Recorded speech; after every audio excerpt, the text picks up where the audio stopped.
My dear brothers and sisters, हे मेरे प्रिय भाई बहनों। in the coming weeks we would like to meditate on the Gospel according to John. आने वाले हफ्ते में हम यूहन्ना रचित सुसमाचार से मनन करना चाहते हैं। And today it is going to be an introduction. और आज जो है उसका परिचय दिया जाएगा।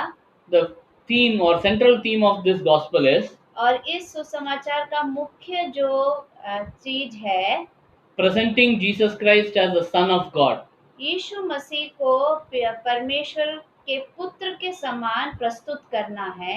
And having faith in Son of God as a deity. और उस पुत्र पर विश्वास करना वो एक अद्भुत का बात है। And this Gospel is written by John the Elder. और ये जो सुसमाचार लिखा गया है वो यूहन्ना के द्वारा लिखा गया है। Or we call him as John the Apostle. या फिर प्रेरित यूहन्ना के रूप में भी उसे कहा जाता है। He was a brother of James. और वो याकूब का भाई था। Their parents were Zebedee and Salome. और उनके माता पिता जो थे वो सेबदी और सलोमी थे। And they were called by Jesus Christ as apostles. और वो उन्हें यीशु मसीह के प्रेरित के रूप में उन्हें बुलाया गया था। They were called as the sons of thunder. और उन्हें बिजली के पुत्र के रूप में भी बुलाया जाता था। And it was a title given by Jesus Christ. और यीशु मसीह के द्वारा ही ये शीर्षक उन्हें दिया गया था। This gospel is not written in a chronological order. और ये जो सुसमाचार है वो वंशावली के क्रम में नहीं लिखा गया It है। is written in a topical manner. लेकिन ये एक शीर्षक के रूप में लिखा गया है। Some of the topics may be before or after. और कुछ जो शीर्षक है वो शायद आगे पीछे होंगे। And this particular gospel evolves around 7 miracles of God, Christ. और इस सुसमाचार में यीशु मसीह के 7 आश्चर्य कर्मों को बताया गया है। And there are 7 I am statements of Christ. और यीशु मसीह जहाँ पर 7 बार मैं हूँ ये भी इस सुसमाचार में दिया गया है। And it is the gospel also contains the upper room discourse or meal that Jesus Christ took at the end. और यीशु मसीह अंत में जो मेज में सहभागी हुए थे उसके बारे में भी यहाँ पर लिखा गया है। And this gospel talks about the resurrection. और ये इस सुसमाचार में यीशु मसीह के पुनरुत्थान के बारे में भी दिया गया है। And John the Gospel और यूहन्ना रचित सुसमाचार addresses Christ as the Son of God.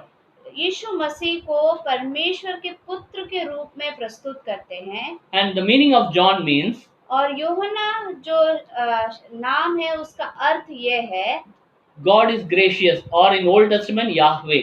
और उसका अर्थ ये है कि परमेश्वर अनुग्रही है, अनुग्रह करने वाला है।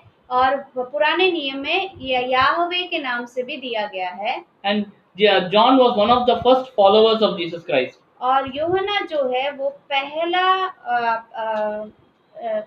दास है जो यीशु मसीह के पीछे चला।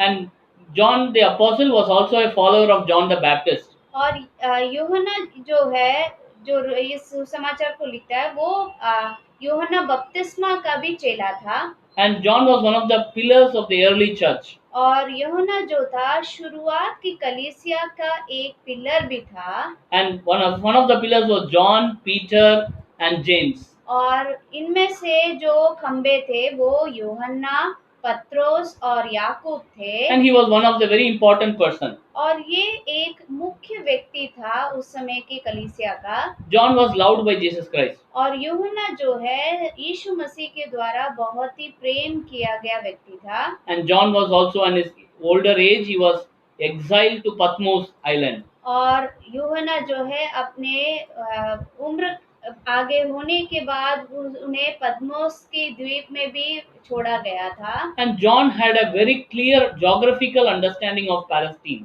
और फलिस्तियों के बारे में यूहन्ना को एक व्यक्त रूप से समझ थी। And all that he has written as an eyewitness account. और ये सारी बातें उन्होंने अपने खुद से देखे हुए बातों को लिखा है। And in this gospel, और इस सुसमाचार में Jesus equates himself with Yahweh. और यीशु मसीह खुद अपने आप को याहवे के बराबर में कहते हैं। And he tells it repeatedly. और ये वो बार-बार इस बात को कहते हैं। In 4:25, John 4:25, we can see that. और यूहन्ना रचित सुसमाचार 4:25 में हम देख सकते हैं। 4:25 says, 4:25 इस प्रकार कहता है, read. स्त्री ने उससे कहा, मैं जानती हूँ कि मसीह जो क्रिस्त कहलाता है आने वाला है, जब वह आएगा तो हमें सब बातें बता देगा। Jesus said to her, I am who speak to you, am he. और 26. 26वां वाक्य, यीशु ने उससे कहा, मैं जो तुझसे बोल रहा हूँ वही हूँ। He says, I am he.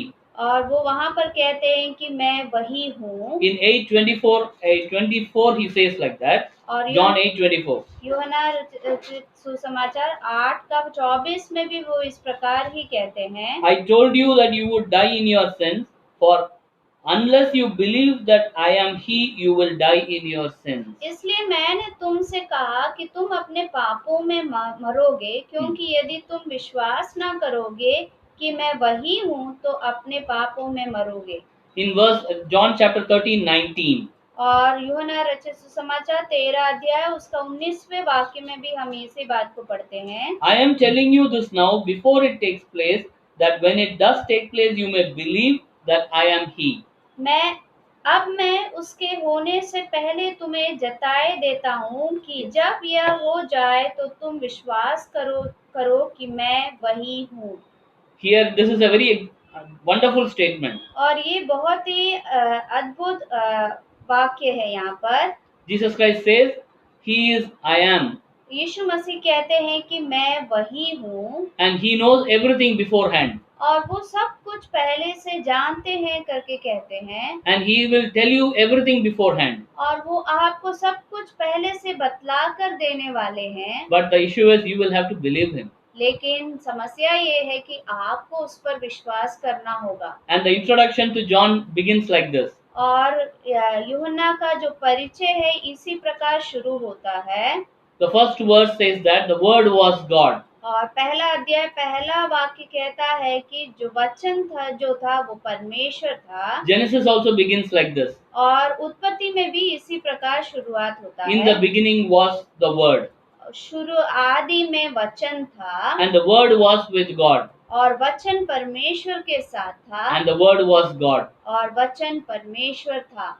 Remember, my dear brothers and sisters, याद रखिए हे मेरे प्रिय भाई बहनों, the word became flesh. और जो वचन जो था वो देहधारी हुआ। You know why he became flesh? आप जानते हैं कि वो क्यों देह में हुआ? For you and me. आपके लिए और मेरे लिए। That is why we will have to believe in Jesus Christ. और इसीलिए हमें यीशु मसीह पर विश्वास करना ही होगा। He knows what is tiredness. अब वो जानता है कि थकावट क्या है। He knows what is thirst.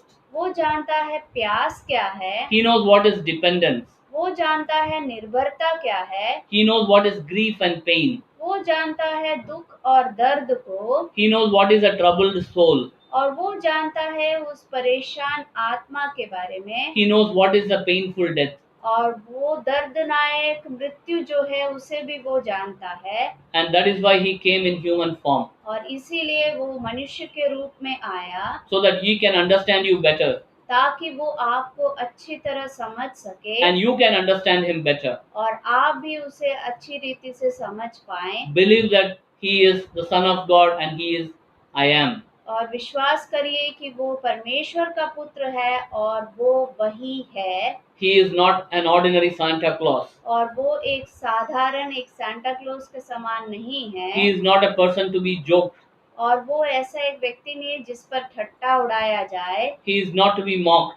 और उसे ठट्टा उड़ाया नहीं जाना चाहिए। And he is the Son of God and he was there from the beginning. वो परमेश्वर का पुत्र है और वो शुरुआत से था। And he is part of God's plan. और वो परमेश्वर की योजना का एक भाग था। And you read about it more in John's Gospel. और इसके बारे में आप ज्यादा यूहन्ना रचित सुसमाचार में पढ़ेंगे। Do you want to believe in him? क्या आप उस पर विश्वास करना चाहते हैं? If you believe in him, यदि आप उस पर विश्वास करते हैं, and he will speak to you personally. तो फिर निश्चय ही वो आपसे व्यक्तिगत रूप से वार्तालाप करेगा। And whoever listens to him, और जो कोई बातों को सुनता है, your life will be transformed. आपका जीवन रूपांतरित हो जाएगा। May God bless you with this word. परमेश्वर इन वचनों से आपको आशीषित करे। Amen. आमीन।